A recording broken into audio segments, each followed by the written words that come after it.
안녕하세요. 전국에 계신 경할몬 여러분, 경제 읽어주는 남자 김광석입니다. 지금 당장 굉장히 뜨겁죠. 미국 중간선거 결과가 거의 확실시 돼서 나오는 중인데요. 그 결과와 그 전망, 그 전반에 걸쳐서 말씀을 드려보도록 하겠습니다. 사실 어제 미국 정치 제도의 기초라고 해서 이 중간선거가 왜 있고 중간선거 결과가 어떤 의미가 있는지를 이해하기 위해서 기본적인 정치 제도에 대해서 급하게 빨리 전달드리려고 이제 준비를 했었는데 기존 영상에 오류가 있었기 때문에 이를 정정해서 새롭게 영상을 촬영했습니다. 이 부분은 그 부분을 다시 재편집한 거라고 보시면 되겠고요. 먼저 혼란을 드린 점에 대해서 사과의 말씀을 드립니다. 그리고 아울러 바른 정보를 제공해 주신 여러분들께 감사한 마음을 표합니다. 정정하여서 다시 시작을 하도록 하겠습니다. 미국 정치제도의 기초를 먼저 이해하고 그리고 지금 당장 중간선거 결과가 어떻게 나타났고 그것에 어떤 의미가 있는지를 생각해 본 다음에 결국 제가 궁극적으로 말씀드리고 싶었던 중간선거의 경제적 영향 어떤 것들이 있는지를 한번 살펴보는 시간을 갖도록 하겠습니다. 미국 정치제도의 기초. 저도 사실 정치를 너무 몰라가지고 많이 물어봤습니다.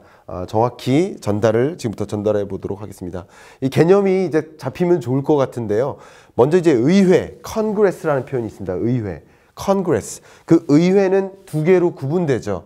그래서 양원제라는 것이 맞습니다. 기존에 제가 양당제라고 제가 입에 익숙한 표현으로 잘못 표현을 했는데 양원제가 적합한 표현입니다. 그래서 두 개의 상원과 하원으로 구분된다. 그래서 상원을 Senate 그리고 하원을 House of the Representative라는 표현을 씁니다. 이게 하원입니다. 근데 이 컨그레스를 이제 국회의원 의원 제도가 있다 그러면 이것을 이제 의원이라고 표현할 때는 congressman 이렇게 표현하겠고 이 상원을 이제 상원 의원으로 표현할 때는 senator 그죠? 그리고 이제 하원 의원을 표현할 때는 member of the House of Representatives 이렇게 표현을 합니다. 그런데 저도 사실 헷갈려가지고 원어민들한테 사실 물어보기까지 했습니다. 어쨌든 약자로는 상원을 표현할 때는 Senate 하원을 표현할 때는 하우스 이렇게 하고 상원 의원은 세네터 이게 라틴어에서 유래됐다고 하더라고요. 이제 원로를 뜻하는 그런 라틴 계열의 표현이라고 하더라고요. 그리고 이 a member of the House of Representatives에서는 여기선 약어로는 representatives라는 표현을 쓴다고 하더라고요. 이것도 좀 의아했습니다. 왜 하원을 표현할 때는 하우스라고 하고 왜 하원 의원을 표현할 때는 representatives라고 할지 좀 의아했는데 저는 이게 더 체감적으로 맞거든요. 이제 주민의 대표다라는 표현의 의미를 갖고 있기 때문에 이렇습니다. 어쨌든 이런 식으로 영어로는 표현한다라는 것을 먼저 말씀드리고요. 자, 이 세네트 홈페이지에 가시면 제가 그 링크를 여기다가 걸어놨는데요. 홈페이지에 가시면 이 마우스를 여기다 이렇게 올리시면요. 그 각각 주마다 이 상원 의원들이 누군지가 이렇게 나타납니다. 이 홈페이지에서 제시하고 있습니다. 그것도 참조적으로 확인하시면 좋겠고요. 역시 미국의 주가 50개로 구성되어 있고 각 주마다 상원 의원을 2명씩 구성되어 있기 때문에 전체 상원 의원, 상원의 의원 수는 당연히 100개라고 볼 수 있겠죠. 그래서 각 주마다 상원 의원은 각 주마다 2명씩 선출합니다. 이것은 형평성을 강조하는 거예요. 각 주마다 똑같이 이분하게 상원 의원이 구성될 수 있도록 하는 것이고 임기는 6년입니다. 6년이지만 2년마다 33명 혹은 34명을 선출합니다. 그래서 이 상원 의원의 대표 의장격이 부통령이 되는 구조죠. 이 부통령은 지금은 펜스 부통령이라고 할 수 있겠죠. 자, 그 다음 하원 의원으로 구성되는데 하원 의원은 각 주마다 인구수에 비례해서 선출하는 겁니다. 이게 형평성 논리란다면 주로 이거는 효율성 논리에 가깝다고 볼 수 있겠죠. 어쨌든 각 주마다 주민 대표를 뽑는 격이다 라고 할 수 있고 결국 주민들과 더 밀접한 구조를 갖고 있는 하원 의원들, representatives, 이들이 그 435의석입니다. 여기는 100개의 의석이고 435개의 의석으로 구성되어 있습니다. 그런데 이 인구가 매년 바뀔 거 아닙니까? 네, 인구 비중은 뭐 크게 차이는 안 나겠지만 10년마다 인구조사 결과를 반영해서 다시 그 비중을 바꿔 나간다고 합니다. 그리고 임기는 2년이고요. 짝수년에 걸쳐서 직접 선거를 합니다. 그게 이제 바로 이제 중간 선거 결과로 나타날 텐데요. 가볍게 보시면 제가 정정해서 말씀드리면 이 세네트, 이거는 이제 상원 의원의 모습이고요. 홈페이지 링크를 제시를 했습니다. 상원입니다. 그리고 하원, the United States House of Representatives, 이게 이제 하원의 모습입니다.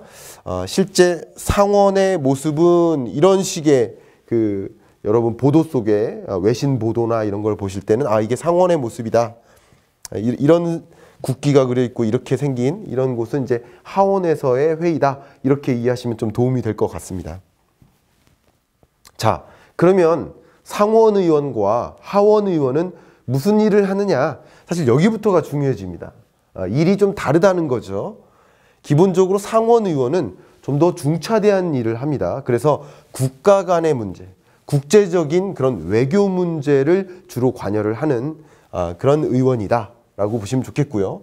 임명 권한이 있는데 고위 관리직이나 공무원, 고위 공무원을 임명하는 권한이 있습니다. 군대 파병에 대해서 승인도 하고요. 중요한 것은 상원 의원은 결국 하원 의원을 견제하는 역할인 거죠. 그리고 하원 의원을 볼게요. 하원 의원은 주로 세금 관련 사안을 담당합니다. 그리고 고위 관리직이나 또는 공무원 탄핵 권한이 있죠. 이거 굉장히 중요한 요소죠. 조금 이따 말씀드리겠지만 탄핵의 권한이 있습니다. 다시 말하면 탄핵 소추권이 있어요.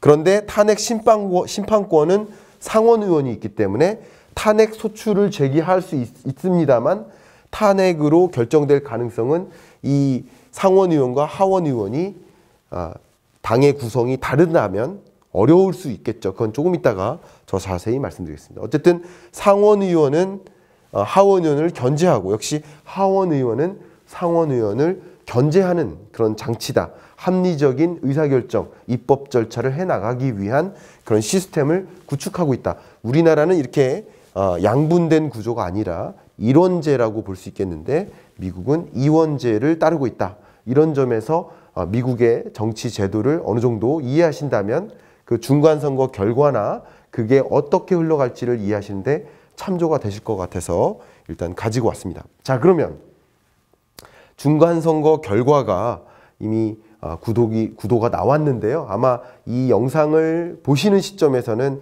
완전히 개표 결과가 완전히 드러났을 텐데 제가 이 영상을 준비하는 지금 시점은 2018년 11월 8일 7시 41분, 아침 7시 41분에 캡처한 자료입니다.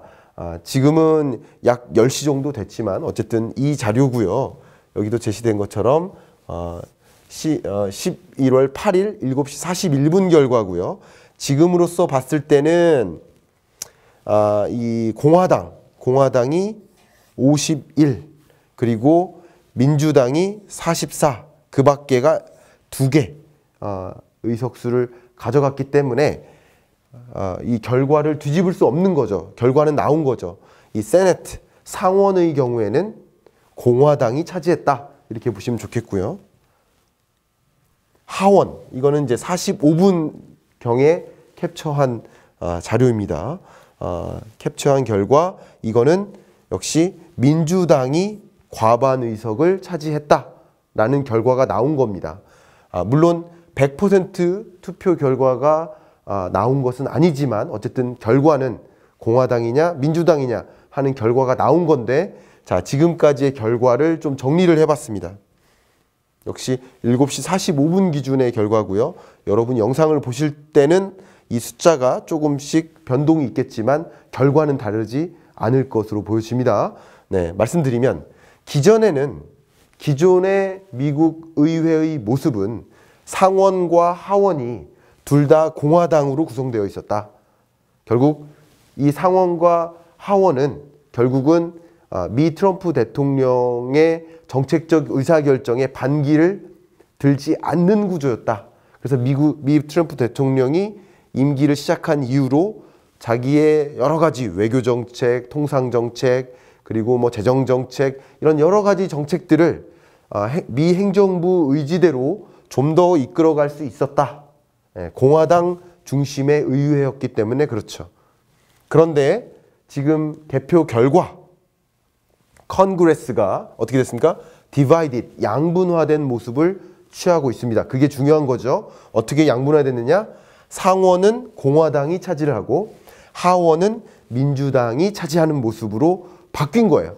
이런 모습에서 이런 모습으로 미국의 의회가, 입법부가 바뀐 겁니다. 바뀌었기 때문에 이때는 미 트럼프 행정부가 여러 경기 부양책을 가져가는데 반기를 들 수 있는 세력이 생겼다라고 보시는 게 편하지 않을까 생각을 합니다. 자, 그러면 중간선거의 의미를 보여줄 만한 좋은 그 사진이 저는 이거라고 생각합니다. 제가 어젯밤에 이제 외신들을 많이 보면서 투표 결과를 좀 유심히 지켜봤는데요. 보니까 이제 AFP에서 보도한 그 사진을 그대로 가지고 왔는데 보시면 트럼프 대통령이 박수를 치고 있습니다. 박수를 치고 있지만 얼굴 표정은 굳어 있죠.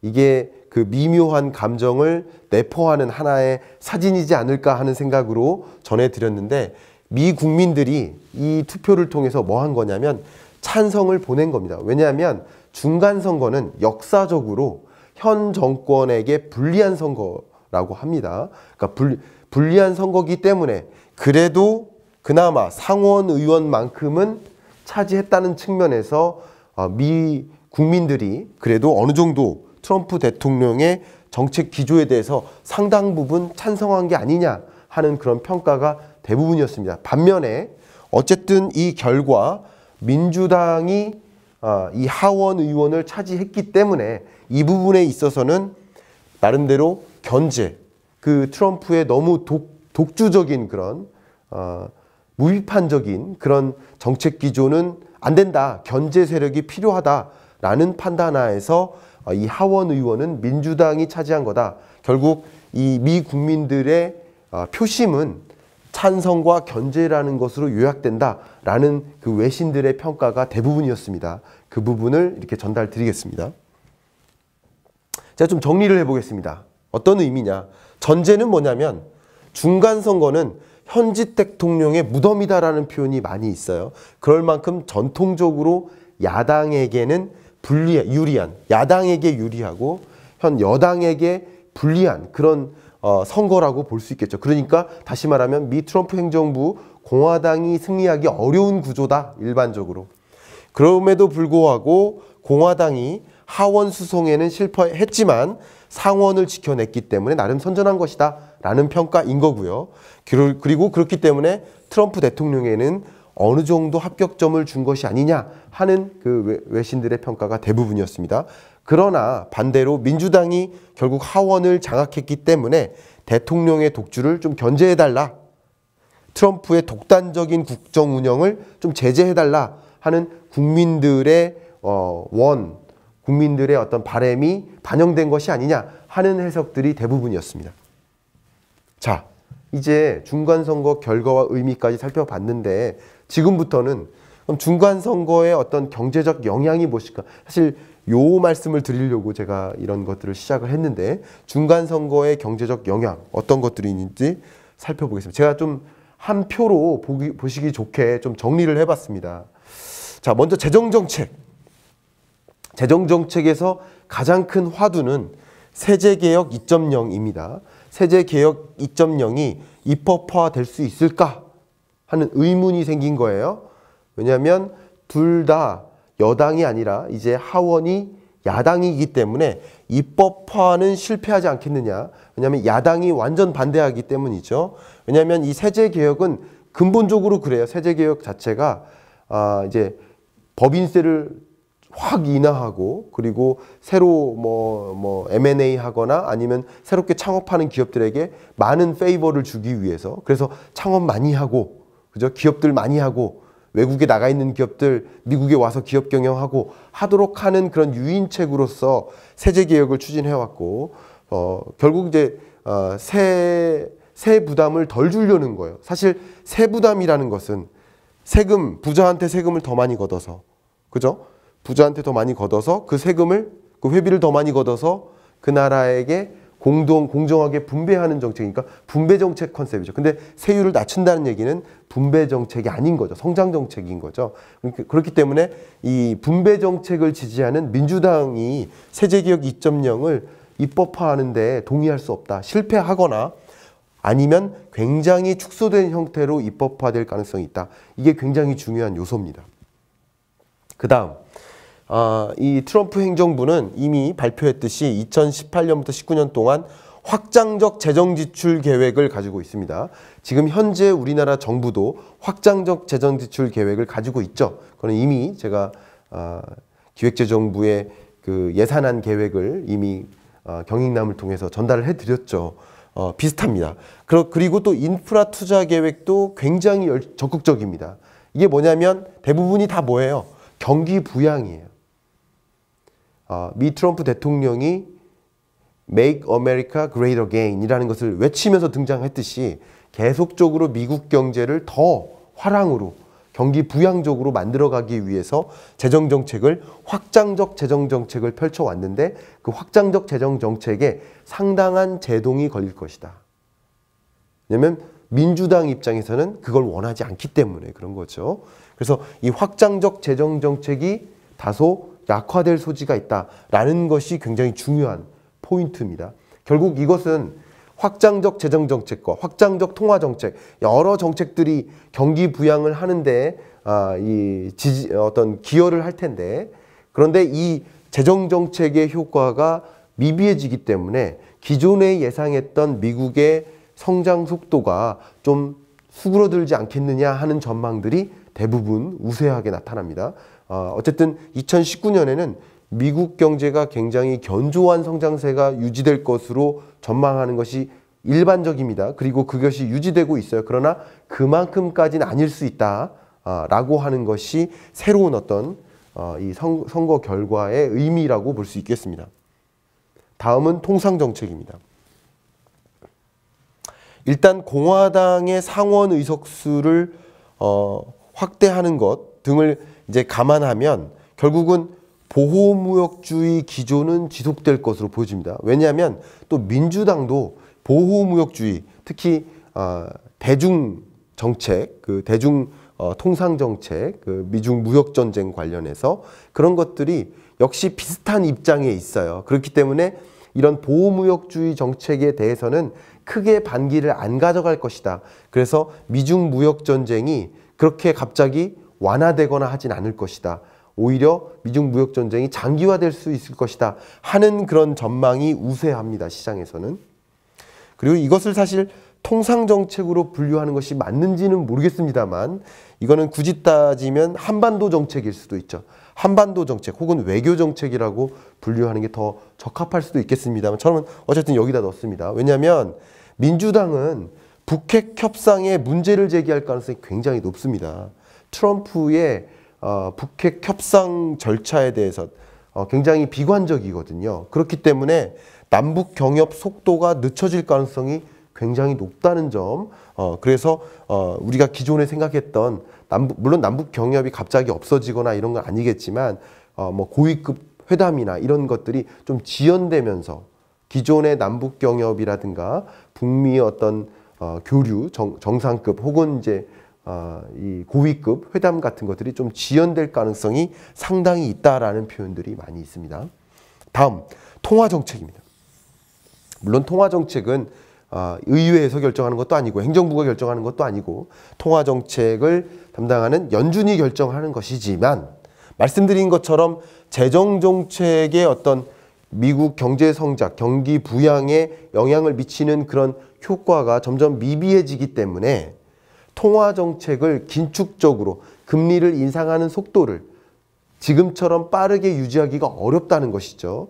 그래서 2018년에 4번 인상하고 지금까지 3번 했으니까 11, 12월 중에 한 번 더 인상할 것을 이미 가이드라인으로 잡았고, 그리고 19년 한 해도 3번 인상할 것이 기본적인 미 연준의 가이드라인인데, 이게 좀 당겨지거나 아니면은 이 3번 정도가 아닌 기준금리 인상 속도가 좀 더뎌질 수 있지 않을까 하는 그런 전망이 우세합니다. 통화정책 관점에서는 기존의 긴축 정책의 속도가 좀 조정될 수 있겠다 하는 판단들이 굉장히 많이 있겠습니다. 마지막, 탄핵 정국에 이르를 가능성이 높습니다. 이것은 무슨 얘기냐면 정치공학적이라는 표현을 쓰는데요.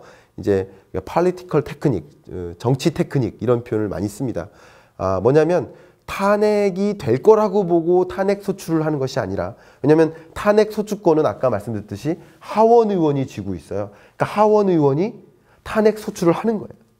탄핵 소추를 하지만 탄핵이 될 거라고 보지는 않아요. 왜냐하면 상원 의원의 과반이 공화당이기 때문에 탄핵으로 연결되긴 어려울 것 같아요. 그 탄핵을 제기하는 것은 대부분 러시아 스캔들, 이 러시아 스캔들의 수사를 더 강화해 나갈 가능성이 굉장히 높습니다. 근데 왜 이렇게 하느냐?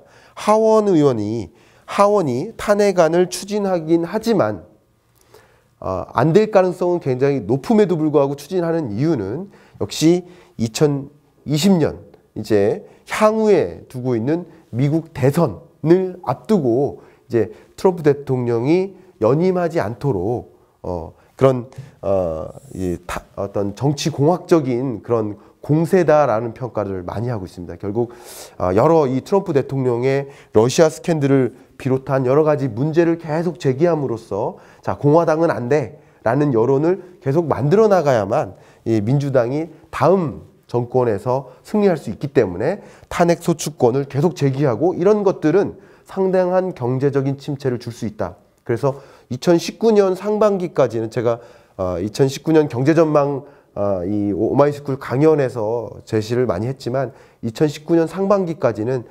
성장세가 뚜렷한데 하반기나 특히 2020년 정도 되면 이제 그 성장세가 좀 둔화될 수 있습니다.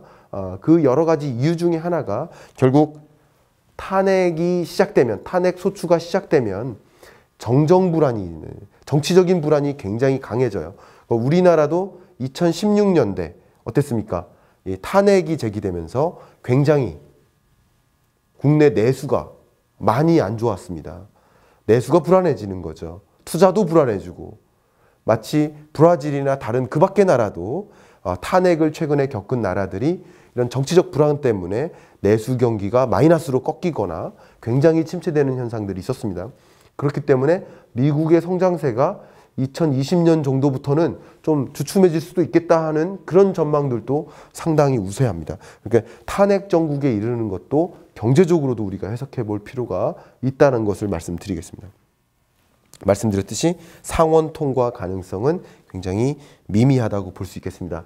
자, 지금까지 미국의 정치 제도의 어떤 기초, 그리고 미국 중간선거 결과와 의미, 그리고 미국 중간선거 결과에 따른 어떤 경제적 영향이 어떻게 펼쳐질 것인지를 개괄적으로 제시를 해드렸는데요.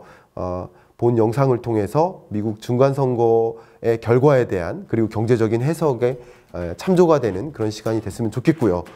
향후에도 이런 이 정치 이 중간선거 결과에 따라서 어떤 방향으로 정책들이 또 새롭게 전개될 것인지를 또 경림남을 통해서 꾸준히 전달해 드리도록 하겠습니다.